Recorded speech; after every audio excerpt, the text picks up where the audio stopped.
भारत माता की। देहरादून, पिथौरागढ़ देहरादून आज हवाई सेवा के शुभारंभ अवसर पर मंच पर आसीन उत्तराखंड सरकार में मेरे साथ कैबिनेट के सहयोगी श्री खजान दास जी, श्री भरत चौधरी जी, हमारे इस विधानसभा के लोकप्रिय विधायक श्री ब्रजभूषण गैरोला जी और CMD रिलायंस एयर श्री अमित कुमार जी, श्रीमती चंद्रा पंत जी, हेमराज जी, राजेंद्र रावत जी, आशीष चौहान जी, airport director Shri Negi ji, commandant सोम जी और सभी यहाँ पर आए हुए सभी अतिथिगण और सभी मीडिया के सभी मित्र और आज इस उड़ान से जाने वाले सभी यात्रीगण, उपस्थित भाइयों एवं बहनों, मैं सबसे पहले तो आज इस सेवा के प्रारंभ होने पर आप सभी को मैं बहुत बधाई देता हूँ। बहुत आप सबका यहाँ पर स्वागत करता हूँ, अभिनंदन करता हूँ और आदरणीय प्रधानमंत्री जी का और धन्यवाद करता हूँ, आदरणीय नायडू जी का, जो अभी हमको वीडियो के माध्यम से यहाँ पर इनका संदेश हम सब सुन रहे थे, और हमारे नगर विमानन मंत्री जी का भी बहुत मैं उनका भी धन्यवाद करता हूँ। और रामनवमी का पर्व है, इस रामनवमी के पर्व पर ये शुभ कार्य हो रहा है। ये भगवान राम से, माँ दुर्गा से मैं प्रार्थना करूँगा कि ये सेवा प्रारंभ हुई है, ये सेवा अनवरत रूप से चलती रहे। अभी मैं जैसा CMD अमित जी से भी कह रहा था कि हम लोगों के वर्क कल्चर में माननीय प्रधानमंत्री जी के मार्गदर्शन में, प्रेरणा से हमने ये अडॉप्ट किया है कि कोई भी कार्य यदि हमारा शुरू होता है तो फिर वो अनवरत रूप से चलता है, यानी जब तक वह उसका उद्देश्य पूरा नहीं हो जाता है तब तक वो चलता रहे। आज ये बड़ी खुशी की बात है कि 42 सीटर सेवा पिथौरागढ़ देहरादून और देहरादून से पिथौरागढ़ के लिए चल रही है, और आज से प्रारंभ होने वाली सेवा ये हमारे लिए बहुत अत्यंत महत्वपूर्ण सेवा है, क्योंकि इसके प्रारंभ होने से पिथौरागढ़ से देहरादून और देहरादून से पिथौरागढ़ ये परस्पर ये शहर एक दूसरे से जुड़ जाएंगे, और इसकी जो दूरी है 14 घंटे 15 घंटे का लंबा सफर, ये सफर बहुत छोटा हो जाएगा, और इससे निश्चित रूप से वहाँ की स्थानीय अर्थव्यवस्था को भी मजबूत बनाने में बहुत अभूतपूर्व रूप से सहायता मिलेगी। इसके साथ साथ आदरणीय प्रधानमंत्री जी के दूरदर्शी नेतृत्व में, आप सबको ध्यान होगा 2014 से पहले देश में जितने भी हवाई अड्डों का निर्माण हुआ है उनकी संख्या आजादी के बाद के 65 वर्षों में बने हवाई अड्डों से दुगनी हो गई है। यानी कि इस कालखंड में पिछले 11 वर्षों में अभूतपूर्व रूप से हवाई अड्डों का निर्माण हुआ है। आज जहां एक और civil aviation infrastructure development fund के माध्यम से छोटे शहरों में हवाई अड्डों के विकास के लिए वित्तीय सहायता दी जा रही है, उनको मजबूत किया जा रहा है, इंफ्रास्ट्रक्चर खड़ा किया जा रहा है। वहीं भारत को 2030 तक पैसिफिक लॉजिस्टिक हब के रूप में विकसित करने के लिए भी एयर कार्गो नीति भी लागू की गई है। अभी प्रधानमंत्री जी ने 2 दिन पहले ही एक कैबिनेट बैठक में उड़ान योजना को विस्तार देते हुए उड़ान 2.0 दूसरी को भी मंजूरी प्रदान की है, और ये कोई सामान्य डिसीजन नहीं है, एक बहुत ऐतिहासिक डिसीजन है कि उड़ान योजना अब अनवरत रूप से अपने दूसरे चरण में भी देशवासियों के लिए काम करेगी। और इस जो दूसरे चरण की उड़ान योजना है, इसके लिए आगामी 10 वर्षों में 29,000 करोड़ रुपए के बजट से 29,000 करोड़ रुपए के बजट से 100 से नए हवाई अड्डों का निर्माण होगा। 200 नए हेलीपैड के विकास का लक्ष्य निर्धारित किया गया है, और इस योजना का विस्तार विशेष रूप से टियर 2 और टियर 3 शहरों में क्षेत्रीय कनेक्टिविटी को मजबूत बनाने के उद्देश्य से दूरस्थ और पहाड़ी क्षेत्रों में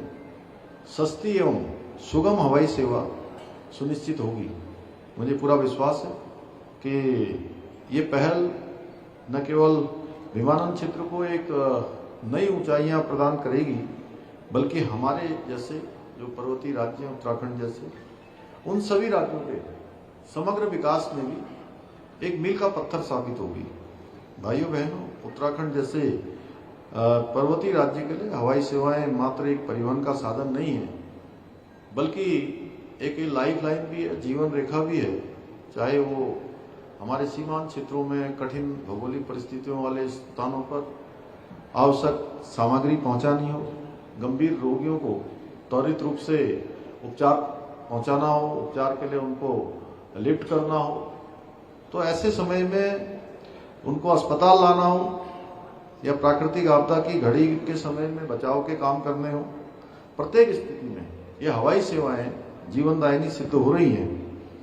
आदरणीय प्रधानमंत्री जी के नेतृत्व और मार्गदर्शन में हमारी सरकार भी उड़ान योजना के अंतर्गत राज्य के विभिन्न हवाई पट्टियों और हेलीपोर्ट्स के विकास की दिशा में ठोस कदम उठा रही है। और हमने ये भी तय किया है कि जहां भी हेलीपोर्ट बन सकते हैं, जहां भी हेलीपैड बन सकते हैं, वहां हमारी सरकार ने उसमें हर स्तर पर स्वीकृति का प्रावधान किया है। और उड़ान योजना के अंतर्गत आज 26 हवाई मार्गों का राज्य के अंदर संचालन किया जा रहा है, जिससे राज्य के विभिन्न शहरों और दूरस्थ क्षेत्रों के बीच संपर्क और अधिक आसान हुआ है, मजबूत हुआ है। इसके साथ साथ राज्य के दूरस्थ एवं दुर्गम क्षेत्रों की हवाई कनेक्टिविटी को जोड़ने के लिए 2023 में उत्तराखंड एयर कनेक्टिविटी योजना भी हमने प्रारंभ की थी। और आज राज्य में इस योजना के अंतर्गत 6 हवाई मार्गों पर उड़ानों का नियमित रूप से संचालन किया जा रहा है। हमारी डबल इंजन सरकार के कार्यकाल में पिछले 4 वर्षों में प्रदेश में हेलीपैड की संख्या 2 से बढ़कर आज 12 हेलीपोर्ट्स हमारे राज्य के अंदर हो गए हैं। इसके साथ ही हेलीपैड की संख्या जो 60 होती थी आज 118 हो चुकी है। लगातार इसकी संख्या बढ़ रही है। इसी का परिणाम है कि हमें राज्य में एविएशन के विकास के लिए best state for promotion of aviation ecosystem जैसा राष्ट्रीय सम्मान प्राप्त हुआ है। भाइयों बहनों, हम हेलीपैड्स को कृषि, फार्मा और बागवानी लॉजिस्टिक्स से जोड़कर आर्थिक विकास के केंद्र के रूप में भी विकसित कर रहे हैं। इसके अलावा हम इनका उपयोग अपने आपदा प्रतिक्रिया नेटवर्क को मजबूत करने के लिए भी कर रहे हैं, जिसके अंतर्गत हमने आपदा संभावित क्षेत्रों में स्थायी हेलीबेस के निर्माण, आपातकालीन संसाधनों की व्यवस्था करने के साथ ही स्थानीय युवाओं को राहत एवं बचाव कार्यों का प्रशिक्षण भी हम प्रदान कर रहे हैं। भाइयों बहनों, अगर मैं पिथौरागढ़ की बात करूं तो इस हवाई सेवा के प्रारंभ होने के पश्चात आप लोगों को देहरादून तक पहुंचने के लिए कई घंटों का लंबा सफर अब तय नहीं करना पड़ेगा, बल्कि आप लोगों को अब केवल 1 घंटे के भीतर ही पिथौरागढ़ से देहरादून और देहरादून से पिथौरागढ़ आसानी से पहुंचा जा सकेगा। और ये पहल पिथौरागढ़ की समृद्ध संस्कृति, प्राकृतिक सौंदर्य और लोक कलाओं को देश विदेश तक पहुंचाने में महत्वपूर्ण भूमिका निभाएगी, जिससे हमारे स्थानीय अर्थव्यवस्था को नई मजबूती मिलेगी, रोजगार के अनेकों अवसर सर्जित होंगे, नौजवानों को, युवाओं को, हमारी जो मातृशक्ति है उन सभी को ये रोजगार के नए नए अवसर इससे मिलने वाले हैं। और इन हवाई सेवाओं के द्वारा पर्यटन को भी बढ़ावा मिलेगा। इसके साथ साथ जहाँ व्यवसाय बढ़ेगा, होम स्टे भी जो है इसके कारण से और अधिक मात्रा में उनको भी और अच्छा रोजगार मिलेगा। साथ ही आपात स्थिति में बचाव एवं राहत कार्यों के काम करने में भी, प्रभावी क्रियान्वयन में भी इससे सहायता मिलने वाली है। भाइयों बहनों, ये काम पहले के समय में भी हो सकता था और हमारे सीमांत क्षेत्रों से देहरादून या किसी बड़े शहर तक पहुंचाने में लोगों को इतनी समस्याओं का सामना नहीं करना पड़ता। इसके लिए अनेक प्रयास लगातार हम लोगों के द्वारा किए गए हैं और आज डबल इंजन सरकार में हमारे सीमांत क्षेत्र, दूरस्थ क्षेत्रों को विकास की मुख्य धारा से जोड़ने का काम किया जा रहा है। इसके साथ साथ हमारी सरकार ने पिथौरागढ़ को हल्द्वानी, देहरादून और दिल्ली से हवाई सेवा से जोड़ने का भी महत्वपूर्ण कार्य किया है। इसके अलावा हमने पिथौरागढ़ और मुंशियारी के लिए भी हेली सेवा प्रारंभ की है, जिससे आज स्थानीय जनता के साथ साथ जो देश दुनिया के पर्यटक आ रहे हैं उनको भी बड़ी राहत मिल रही है। और अभी जैसा राम मोहन नायडू जी ने बताया कि 9 नवंबर 2025 को आदरणीय प्रधानमंत्री जी की उपस्थिति में पिथौरागढ़ के हवाई अड्डे का पूरी तरह से विस्तार की रूपरेखा को स्वीकृति प्रदान करते हुए जो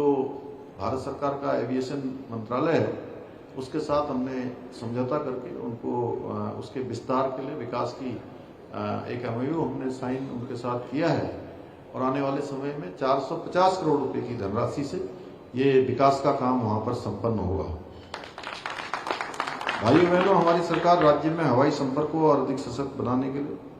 घरेलू उड़ानों को और अधिक बढ़ावा देने के लिए,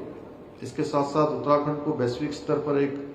प्रमुख गंतव्य के रूप में स्थापित करने के उद्देश्य से अंतर्राष्ट्रीय उड़ानों के विस्तार के लिए निरंतर प्रयास कर रही है। मुझे पूरा विश्वास है कि आने वाले समय में एयर कनेक्टिविटी के क्षेत्र में पूरे देश में अपना एक विशिष्ट स्थान हम बनाएंगे और उत्तराखंड को देश का श्रेष्ठ राज्य बनाने का जो हमारा विकल्प रहित संकल्प है उसको साकार करने में अवश्य सफल होंगे। इन्हीं शब्दों के साथ आप सभी को इस हवाई सेवा के प्रारंभ होने की पुनः बधाई देते हुए मैं अपनी बात को समाप्त करता हूँ। धन्यवाद। बहुत बहुत धन्यवाद माननीय मुख्यमंत्री जी। और आपने आज जो विश्वास जताया है उसी का प्रतिफल है कि हम सीमांत क्षेत्र को भी हवाई संपर्क योजना में जुटा देख रहे हैं। एक बार जोरदार तालियां बजा दीजिए।